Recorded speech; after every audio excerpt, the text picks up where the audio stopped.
বন্ধুরা, আজ 30শে মে।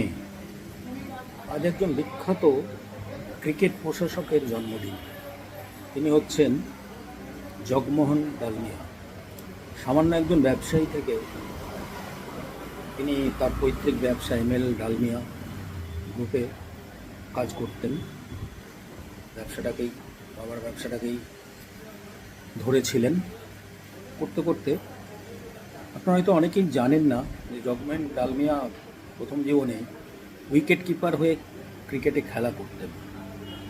সেই থেকে ওনার ক্রিকেটে ইন্টারেস্ট ছিল, তাই বিজনেস করতে করতেই উনি বিসিসিআইয়ে যোগ দেন, board of cricket control of India. বিসিসিআইয়ে যোগ দেওয়ার কয়েক বছরের মধ্যেই 83 সালে যোগ দেন, 87 সালে উনি বোর্ডের সভাপতি নির্বাচিত হন। তার তীক্ষ্ণ ক্ষুরোধার, জনসংযোগ, তার প্রশাসনিক দক্ষতা তাকে ক্রমশ এগিয়ে নিয়ে গেছিল। সেখান থেকে 83-তে 14 বছরের মাথায় 1997-এ তিনি international cricket council, cricket control যেটা আছে আইসিসির উনি প্রেসিডেন্ট নির্বাচিত হন এবং তিনি প্রথম এশিয়ান প্রেসিডেন্ট ছিলেন। যেমন রবীন্দ্রনাথ ছিলেন প্রথম নন ইউরোপিয়ান একজন নোবেল লরিয়েট, ঠিক এনার ক্ষেত্রে ইনি ছিলেন একদম প্রথম একজন অশ্বেতাঙ্গ আইসিসি সভাপতি। আইসিসি তখন একটা তার দেউলিয়া অবস্থা, সেই দেউলিয়া অবস্থা থেকে তিনি আইসিসিকে এক বিশাল অর্থশালী এবং প্রতিষ্ঠিত এবং বিশ্ব ক্রিকেট নিয়ন্ত্রণ করার যে প্রশাসনিক কৌশল, সেটাকে একদম প্রতিষ্ঠিত করে ফেলেছিলেন।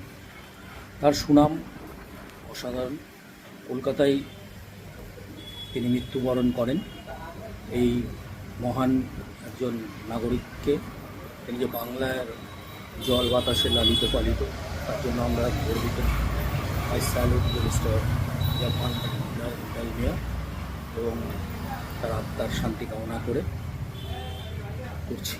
বন্ধুরা, সকলে ভালো থাকবেন, আর ছোটরা ভালোবাসা নেবেন, বড়রা প্রণাম। Happy health, happy mind, happy health, keep smiling always. Bye bye. বন্ধুরা, আজ 30শে মে। আজ একজন বিখ্যাত ক্রিকেট প্রশাসকের জন্মদিন। তিনি হচ্ছেন জগমোহন ডালমিয়া। সামান্য একজন ব্যবসায়ী থেকে তিনি তার পৈতৃক ব্যবসা এমএল ডালমিয়া গ্রুপে কাজ করতেন। ব্যবসাটাকেই